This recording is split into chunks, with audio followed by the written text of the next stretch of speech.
Veltar stood in the dim blue light of the command chamber, his silver skin reflecting the holographic displays that surrounded him. The Nexari Empire had ruled this sector of space for 300 years, and today they would add another world to their collection. The humans are weak, General Kixela announced, her voice echoing through the metal walls. Our scouts report they have only basic weapons and simple ships. They fight like children playing games. Veltar nodded, though something felt different about this mission. Usually, the Empire simply attacked new worlds with overwhelming force. This time, Command wanted intelligence first. You will take human form, the general continued. Live among them. Learn their weaknesses. Report back in 30 days. The shape-shifting process always hurt. Veltar felt his bones crack and reshape, his silver skin turning pink and soft. His forearms became two, his height dropped by half a meter, and his enhanced vision dimmed to basic human sight. When it finished, he looked like any other human male with dark hair and brown eyes. Your new identity is Kim Junho, a technician said, handing him a datapad. You are 23 years old from a farming colony. You have been transferred to the 3rd Infantry Battalion on Kepler 442b. Veltar studied the information. The planet was a frontier world, mostly farms and small towns. Perfect for a quiet invasion. 2 days later, Veltar stepped off a transport ship onto Kepler 442b. The air smelled of grass and flowers, nothing like the recycled atmosphere of Nexari ships. The human base looked primitive. Concrete buildings, metal fences, and vehicles that ran on chemical fuel instead of plasma. You must be the new guy, a voice said behind him. Veltar turned to see a human in military uniform. The man was shorter than Veltar but had broad shoulders and steady eyes. I'm Staff Sergeant Park Minho. Welcome to the 3rd Battalion. Park Minho led him through the base, pointing out different buildings. The mess hall, the barracks, the training grounds. Everything looked so basic compared to Nexari technology. The humans used projectile weapons instead of energy beams, wheeled vehicles instead of hovercraft, and paper maps instead of holographic displays. This is your squad, Minho said, stopping in front of a group of soldiers sitting in the shade. Lee Yuna is our medic. Choi Do-hyun handles communications. Han Seung-jin is our heavy weapons specialist. Lee Yuna looked up from a medical kit she was organizing. She had kind eyes and gentle hands as she worked. Welcome to the team, Junho. Hope you're ready for some hard training. Choi Do-hyun was younger, maybe 20, with quick movements and a friendly smile. Don't worry, we'll take care of you. We stick together here.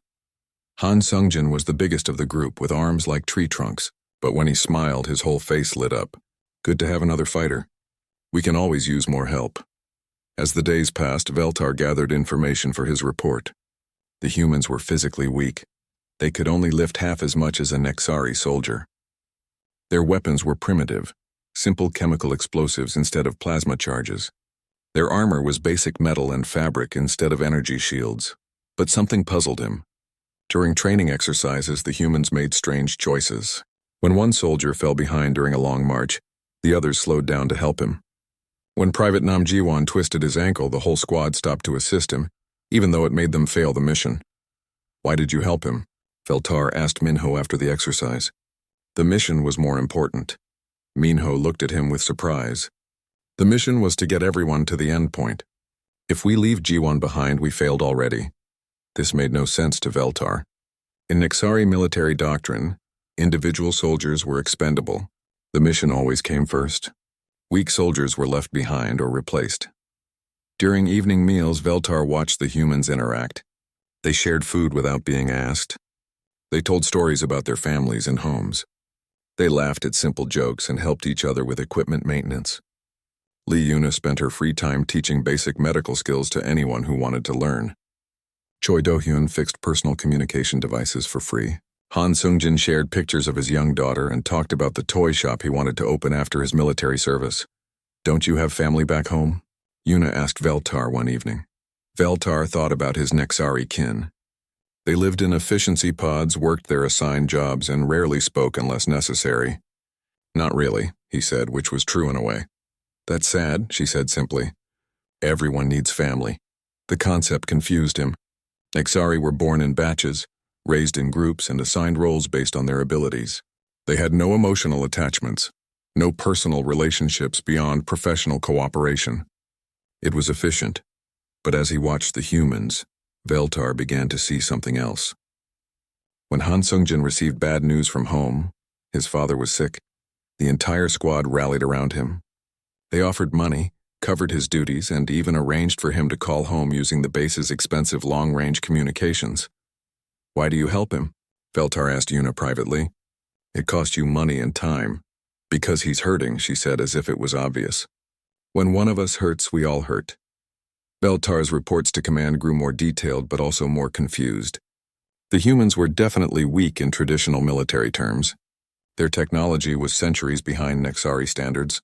Their individual fighting ability was poor. Their tactical coordination seemed chaotic, but they had something else. Something that didn't appear in any military manual. 3 weeks into his mission, long-range sensors detected incoming ships. Not human ships, something else. Something dangerous, Kethron Raiders, Minho announced to the squad, his face grim. "They're slavers. They take prisoners to work in their mines." The humans immediately began preparing defenses, but instead of panic, Veltar saw determination. Instead of fear, he saw anger. "They picked the wrong planet," Han Sung-jin said, checking his weapons. "We don't surrender to slavers." "No one gets taken," Minho added. "Everyone goes home." As alarm bells rang across the base, Veltar realized his simple reconnaissance mission was about to become something much more complicated. He was about to see humans in actual combat, and despite all his training and all his reports, he had no idea what that really meant. The first explosions lit up the night sky as enemy ships entered the atmosphere. Veltar gripped his human weapon and wondered if he was about to witness the quick defeat his generals expected. He would soon learn how wrong they all were. The morning after the alarm, Veltar watched the humans prepare for war. He expected panic, chaos, maybe some soldiers trying to run away. Instead, he saw something completely different. The base moved like a machine, but not a cold one. Every person had a job, and they did it with quiet determination. More importantly, they helped each other without being asked. "Junho, grab that ammunition box," Han Sung-jin called out. Veltar lifted the heavy container easily, forgetting that his human form was supposed to be weaker. Luckily, no one noticed his mistake. Choi Do-hyun was setting up communication equipment with fast, skilled hands. "The main tower took some damage from their first attack," he explained to anyone listening. "But I can route everything through the backup systems. We'll stay connected." Lee Yuna was organizing medical supplies in the bunker that would serve as a field hospital. She worked quickly but carefully, making sure everything was ready for wounded soldiers. "How many casualties do you expect?" Veltar asked her. She paused in her work. "I hope for none. I prepare for many." Her voice was steady, but Veltar could see worry in her eyes. Still, her hands never stopped moving. Park Min-ho gathered the squad for a briefing. The Kethran had landed forces about 10 kilometers away. They were moving toward the base in 3 groups, trying to surround it. "Standard slaver tactics," Min-ho explained, pointing at a simple paper map. "They want to capture us alive. That means they'll try not to destroy everything. We can use that against them." "What about evacuation?" asked Private Nam Ji-won. "Command could send ships to pull us out." Min-ho shook his head. "Nearest reinforcements are 4 days away. We hold here, or civilians in the nearby towns get taken." The squad nodded without argument. Veltar was surprised. These soldiers were accepting a mission that would likely get them killed, just to protect people they had never met. "Questions?" Minho asked. "Rules of engagement?" Han Sung-jin wanted to know. "Simple. They're slavers. No prisoners, no mercy. Anyone who takes people to sell them has chosen their fate." The cold anger in Minho's voice surprised Veltar. These humans seemed so gentle most of the time, sharing food and helping each other. But when faced with true evil, they became something harder. Over the next few hours, Veltar watched the humans make their final preparations. They dug fighting positions, set up weapon emplacements, and created supply caches throughout the base. But they also did other things that puzzled him. Lee Yuna went around to each soldier, checking their medical supplies and making sure they knew basic first aid. "Take care of each other out there," she told everyone. Choi Do-hyun tested communication links between every position. He also set up a simple code system so they could coordinate even if the enemy was listening. Han Sung-jin distributed extra ammunition and showed younger soldiers how to use the heavy weapons. "Remember short bursts," he told them. "Make every shot count." But it was the small things that really confused Veltar. Soldiers wrote letters home and gave them to friends to mail if they died.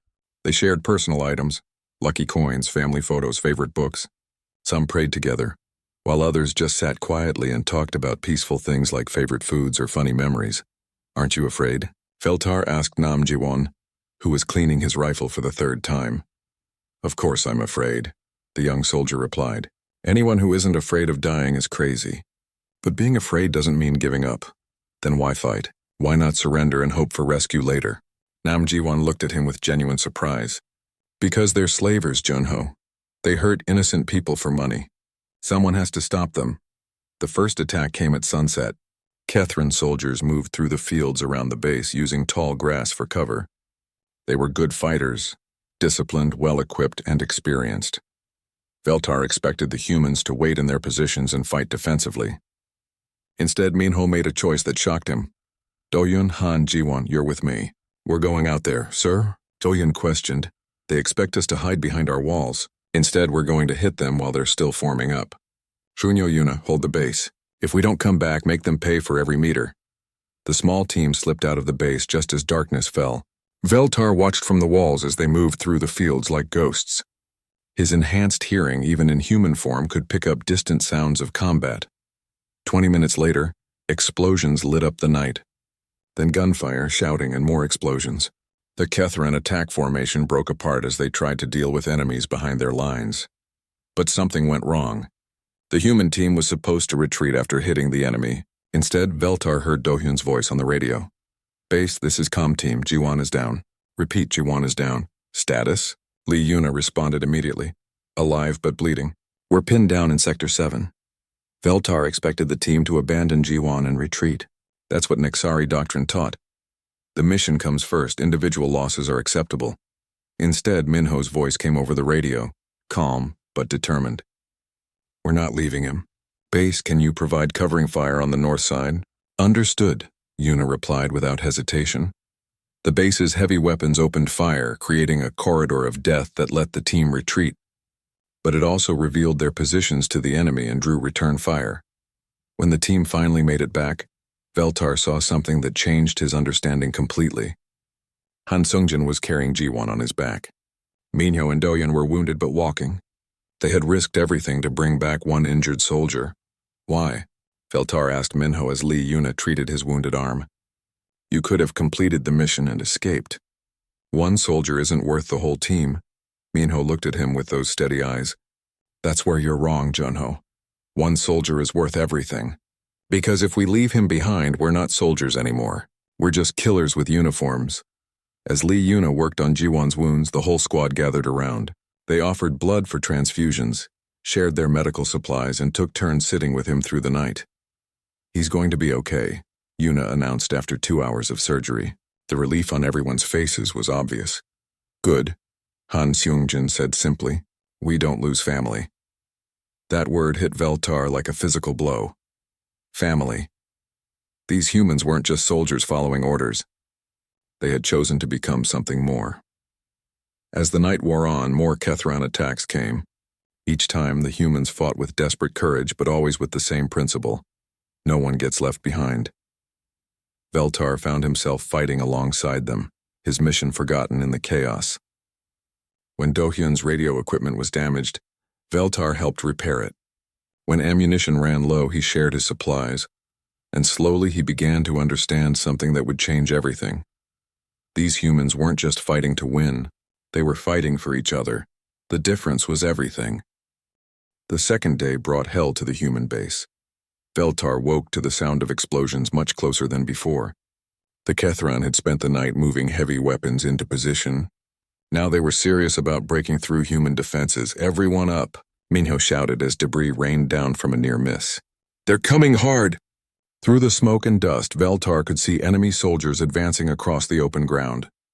There were so many of them, at least 300 against the base's 60 defenders. Any rational military force would surrender or retreat. The humans did neither. Positions, Minho called out. Remember your sectors. Watch your neighbors. Nobody fights alone. Veltar grabbed his weapon and ran to his assigned position on the east wall. Beside him, Choi Do-yun was setting up his radio equipment with steady hands even as enemy fire cracked overhead. Base to all units. Do-hyun spoke into his microphone. Enemy contact in all sectors. Stand firm. Make them earn every meter. The first wave hit the south wall like a hammer. Veltar watched through the smoke as Kethran soldiers tried to climb the concrete barriers. The humans met them with concentrated fire, but the enemy kept coming. They're not stopping, a young private shouted, fear clear in his voice. Good, Han Sungjin replied from his heavy weapon position. Makes them easier to hit. The big man's machine gun roared to life, sending streams of bullets into the attacking enemy. But for every Kethran that fell, 2 more took their place. Then something happened that made Veltar's blood freeze. A massive explosion tore through the south wall, creating a gap big enough for enemy soldiers to pour through. The human defenders in that sector were killed instantly or thrown back by the blast. The Kethran charged through the breach like water through a broken dam. Veltar expected the human defense to collapse. Instead, he witnessed something that defied all logic. South wall is breached, someone yelled over the radio. Copy that, Minho responded, his voice calm despite the chaos. All units fall back to secondary positions. Lee, get ready for wounded. This is not a retreat, this is a fighting withdrawal. The humans didn't run. They moved backward step by step, making the enemy pay for every room, every hallway, every meter of ground. When they ran out of ammunition, they used knives. When their knives broke, they used tools, rocks, anything they could find.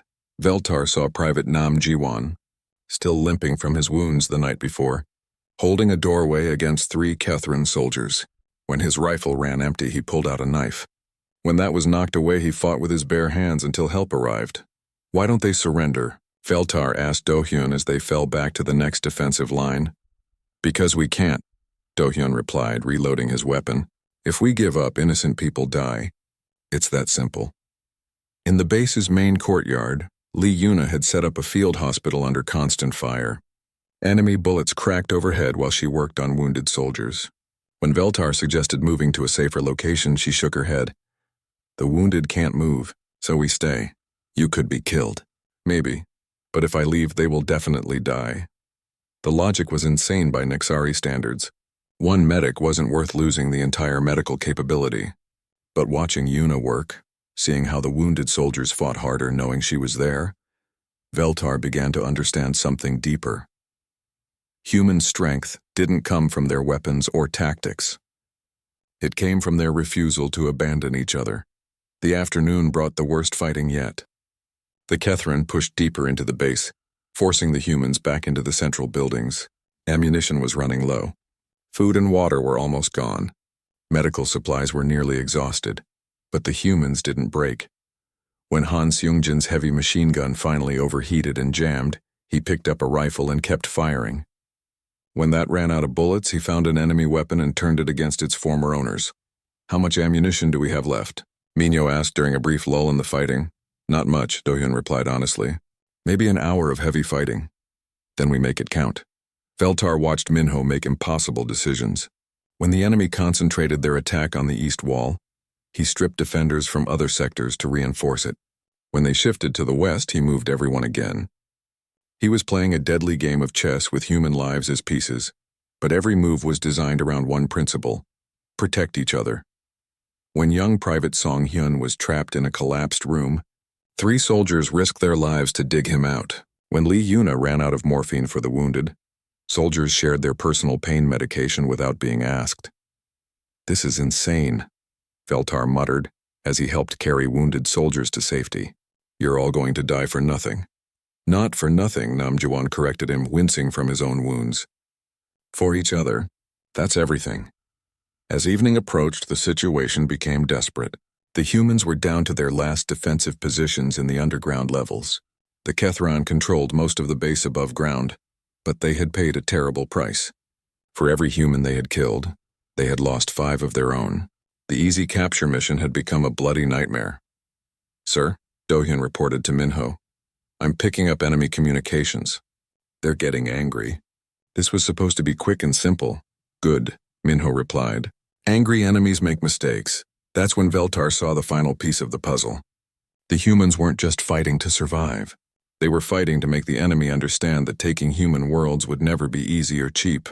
Every bullet fired, every room defended, every life lost was a message to any species that thought humans were easy prey. This is what it costs to fight us. This is what you pay for every meter. Are you sure you want to continue? The Kethron attack that night was their final push. They threw everything they had at the underground positions where the humans had made their last stand. But something had changed in the enemy's attitude. Veltar could hear it in their radio chatter. They were no longer confident. They were afraid. Afraid of humans. As explosions echoed through the tunnels and gunfire lit up the darkness, Veltar realized he was witnessing something that would change the galaxy's understanding of humanity forever.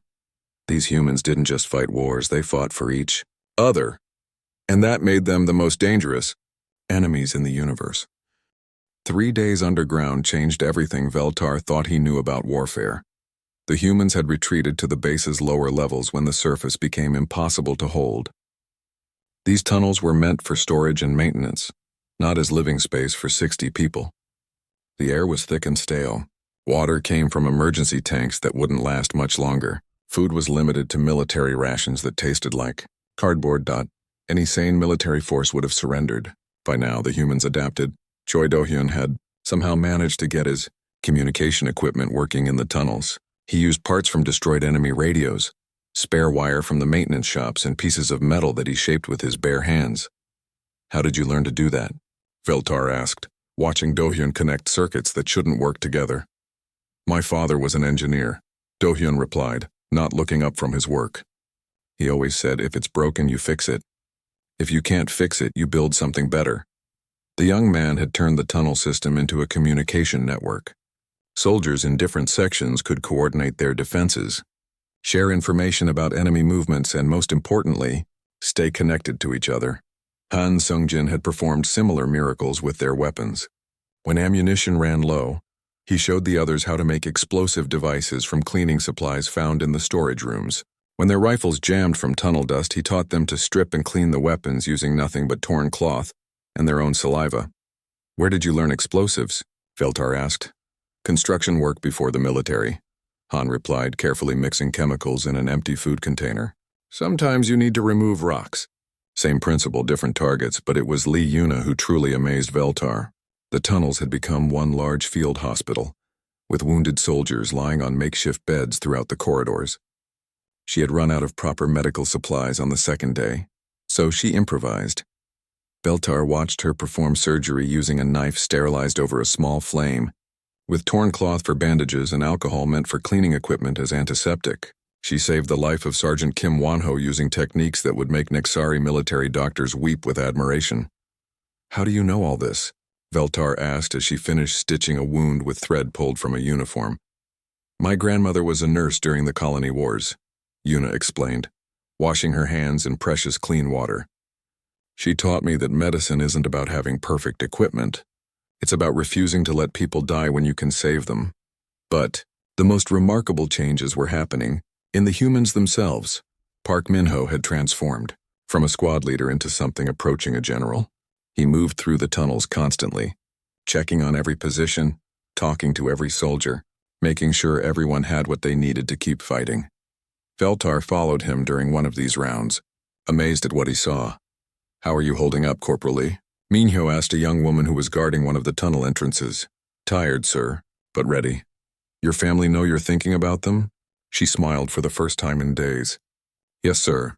I promised my little brother I'd teach him to fish when I get home. Make sure you keep that promise, Min-ho said seriously. He's counting on you. At the next position, he found Private Young Soo-min cleaning his rifle in the dim light. Ammunition situation? Min-ho asked. Enough for maybe 2 more firefights, sir. Then we make sure there's only 1 more firefight to worry about. Yes, sir. Sir, my mother always said I was too stubborn for my own good. Sounds like your mother raised you right. Watching these exchanges, Veltar realized something profound. Min-ho wasn't just commanding these soldiers. He was reminding them why they fought. Not for abstract concepts like duty or honor, but for specific people and specific promises. That night, as Kethron forces probed the tunnel entrances, Veltar found himself assigned to help Lee Yuna with the wounded. In the flickering light of emergency lanterns, he saw the full cost of human stubbornness. Sergeant Kim Won-ho had lost his left arm, but was insisting he could still fight. I can shoot with my right hand, he told Yuna. Don't put me on the casualty list. Private Song Hyun had a head injury that left him dizzy and confused, but he kept asking when he could return to his post. "My section needs me," he repeated. Nam Ji-won, wounded again during yesterday's fighting, was trying to convince Yuna to let him help with guard duty. "I can sit and watch just as well as anyone else." "Why?" Veltar asked Yuna quietly. "Why do they want to keep fighting when they're hurt?" "Because that's what we do," she replied simply. "We don't abandon each other, ever." The concept was starting to make sense to Veltar, but in a way that frightened him. These humans had created something more powerful than any weapon. They had made themselves into a family, and families don't surrender when threatened. They fight to the death. On the fourth day, the situation became critical. The Kethran had brought in specialized tunnel fighting equipment. Their attacks were getting closer to the main defensive positions. Worse, the humans were running out of everything: ammunition, food, water, medical supplies, and hope. Except hope was the one thing they seemed to have in endless supply. "Sir," Do-yun reported to Minho during the morning briefing, "I'm picking up long-range communications. Human reinforcements are still 2 days out. Can we hold for 2 more days?" Minho asked.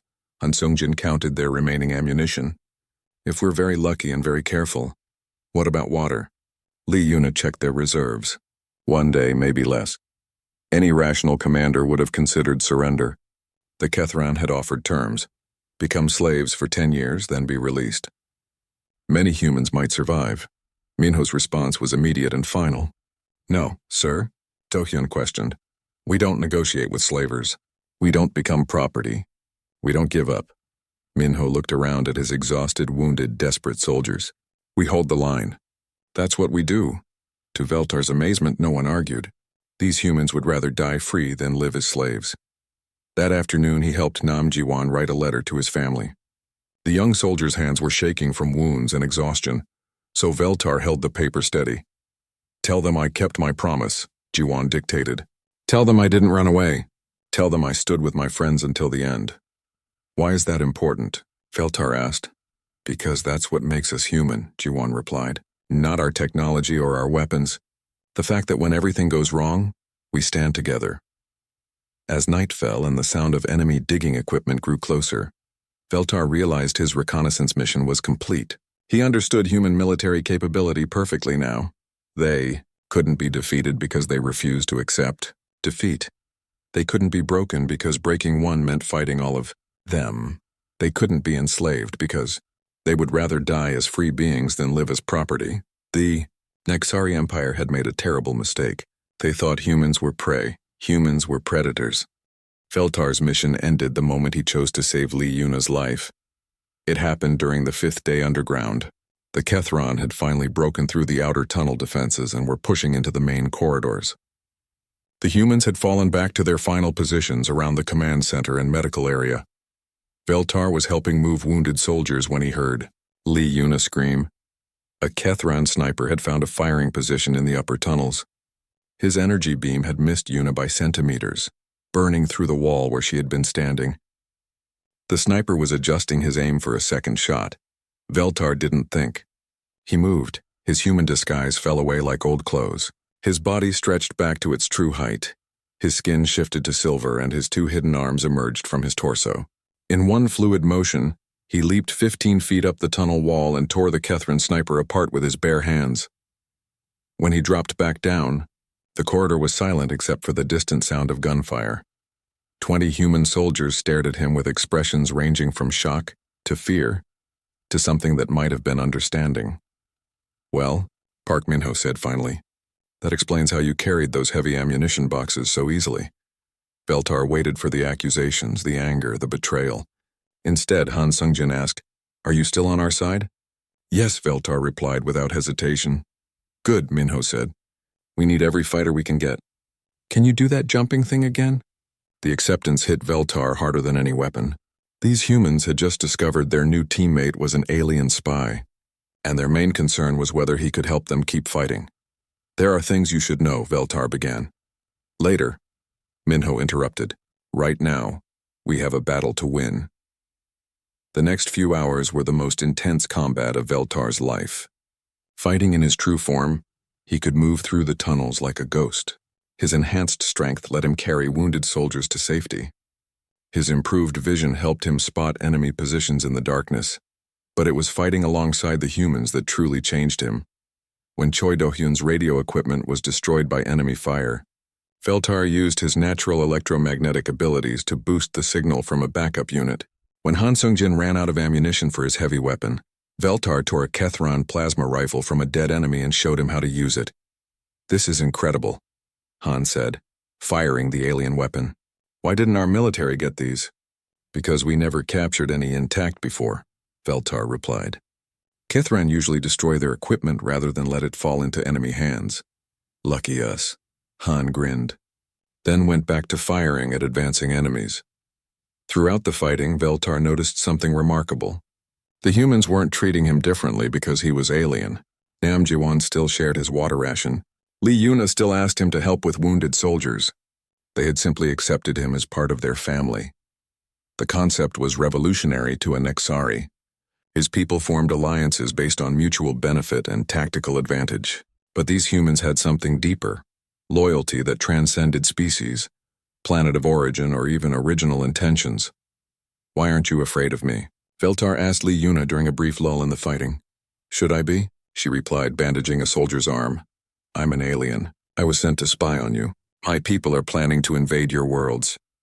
She looked up at him with those kind, steady eyes. "But you saved my life. You're fighting beside us. You could have left when things got bad, but you stayed. That's all that matters. That's everything that matters." The final Kethran assault came just before dawn on the 6th day. They had brought their remaining forces into the tunnels for one massive push. It was going to be brutal and decisive. Veltar counted the odds as the enemy advanced. 300 Kethran soldiers against 23 surviving humans and 1 Nexari spy. By any rational calculation, the humans should surrender. Instead, Minho gathered everyone for what might be their final briefing. "This is it," he said simply. "They're throwing everything at us. We're outnumbered, outgunned, and nearly out of ammunition." The humans nodded, their faces grim but determined. "But we have something they don't understand," Minho continued. "We have each other, and that makes us unbeatable." "Sir," Nam Ji-won spoke up, his voice weak from his wounds. "Permission to make a final request?" "Granted. When this is over and someone asks what happened here, tell them we didn't surrender. Tell them we stood together until the end." "I will," Minho promised. "But let's make sure we're around to tell them ourselves." The battle that followed was like nothing in any military manual. The humans fought room by room, corridor by corridor, making the enemy pay for every meter. When they ran out of bullets, they used knives. When the knives broke, they used tools, rocks, anything they could find. Veltar fought beside them with abilities no human could match, but powered by something he had learned from them, the absolute refusal to abandon family. When Choi Do-hyun was cornered by 5 Kethran soldiers, Veltar crashed through a wall to reach him. When Han Seung-jin's weapon overheated, Veltar provided covering fire while the big man cooled it down. When Lee Yuna was trapped in the medical area with wounded soldiers, Veltar held an entire corridor alone until reinforcements arrived. "Why?" a dying Kethran soldier asked him. "Why do you fight for them? You're not even their species." "Because they made me family," Veltar replied. "And family doesn't abandon family." The Kethran attack finally broke when their commander was killed in close combat with Park Min-ho. Without leadership, the surviving slavers retreated to their ships and left the planet. The humans had won. As rescue ships finally arrived and the wounded were evacuated to proper hospitals, Veltar faced the hardest decision of his life. He could return to the Nexari Empire and deliver his report, or he could stay with the humans who had become his family. But first, he had to tell them the truth about why he had come to their world. "There's something you need to know," he said to Minho as they watched the last of the wounded being loaded onto medical transports. "I know," Mina replied quietly. "You know, I figured it out on the 3rd day. No human moves like you do, even when you're trying to hide it. Plus your tactical knowledge is too advanced. Why didn't you say anything?" Minho smiled. "Because by then it didn't matter who sent you or why you came. What mattered was that you chose to stay and fight with us. My people are planning to invade human space. I know. That's why you need to go back and tell them what you learned here." "What did I learn?" "That humans don't just fight wars," Minho said. "We fight for each other. And that makes us the most dangerous enemies in the galaxy. As Veltar prepared to leave, each of his human squad mates said goodbye. Li Yuna gave him a medical kit for the journey. Choi Do-hyun gave him a communication device to stay in touch. Han Seung-jin gave him a photo of the squad to remember us by. Nam Ji-won, still recovering from his wounds, shook Veltar's hand. "Whatever you write in your report," he said. "Tell them we're not afraid. Tell them we'll be waiting." Veltar nodded. He would tell them. He would tell them everything. His mission was complete. The biggest mistake of his life had become the most important lesson he would ever learn. Humans weren't prey. They were family, and family fought to the death for each other.